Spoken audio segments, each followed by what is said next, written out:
Yeah, they were encouraging a lot, maybe almost to a detriment, Mhm. because we grew up in a house full of musical instruments, recording equipment as I did. My dad would help me out learning chords, and I started writing songs at a really early age and trying to record them and play a bunch of different Mhm. instruments. Although I started on drums, I was quickly playing guitar and keyboards and Yeah. stuff, and writing and focusing in. I mean, I was obsessed with the Beatles and stuff like Mhm. that when I was like 5 and 6 years old. Yeah. Um, and I was writing songs about, a girl named Ginger in first grade and stuff like that. And my dad would help me four-track those. But so he obviously, I'm sure, was just tripped out and had a whole lot of pride about that. Mhm. And because I had some sort of kind of natural proclivity for good timekeeping and musicality, them and all of their friends were always like, your son's going to be great. And man, you got it, kid. You're just going to be the best thing since sliced bread. And that's kind of I always sort of thought that was true. Mhm. And I never really worked very hard at music until I started to be around like 18 or 19. And I don't say this with a tremendous source of pride at all, but I dropped out of high school when I was about to become a senior because I was gigging all the time, and I just Mhm. thought, oh, I'm a musician now. This is what I'm going to do. Yeah. And I didn't go to college, although I, continued studying music, Mhm.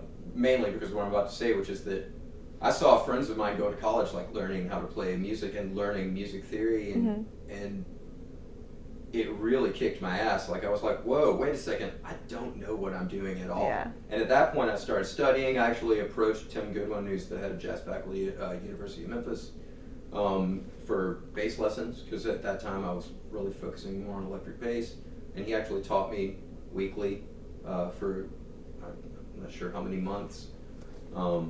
And I was, again, just because I sort of had a natural talent, like that, all of a sudden I was around a bunch of great musicians, and I realized that I really needed to study.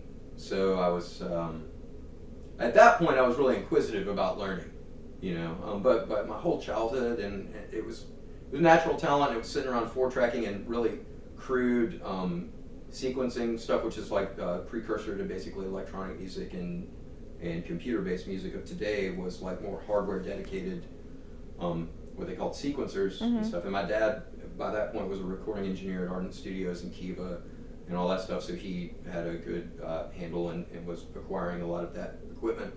So I had sort of half-assed taught myself how to play music that way, and then later teenage years was learning.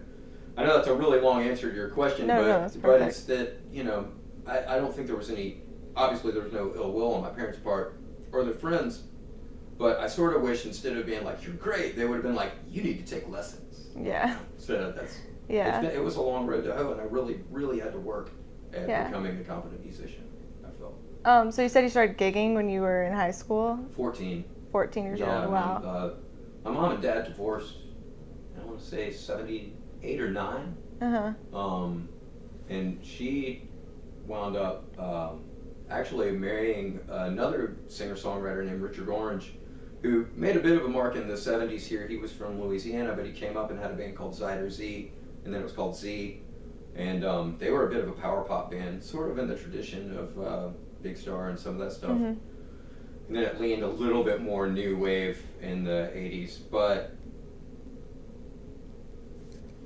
well, I'm getting sidetracked from your question. But I definitely want to make mention of him. So Yeah, I'll just yeah. say quickly, my dad was a great musical influence, a lot in terms of helping me figure out how to play music. And my stepdad was really keyed in on songwriting. Mhm. And so the other side of my story is that I grew up, and to be fair to myself, because I basically dissed my musicality as a kid, but what I did grow up focusing on was songwriting and the skill and craft Mhm. of wordplay Yeah. and trying to be a decent songwriter. And that came basically from my stepfather, Richard Orange.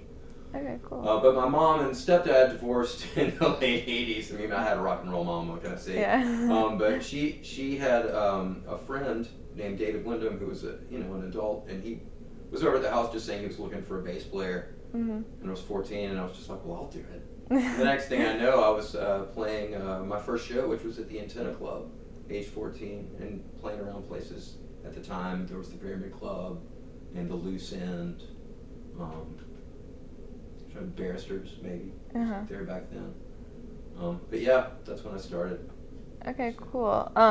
So I know you talked a little bit about the Beatles and how they influenced you, and obviously your dad and Sure. people that were around your house were big influences. But I understand that you are a big admirer of Jaco Pastorius.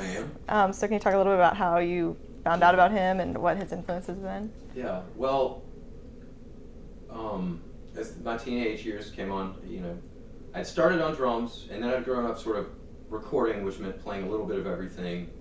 And we had lived, when I was in 4th grade, I actually lived in England with my stepdad and mom, and there was a lot of music that had hit there that hadn't hit here yet, as is still the case.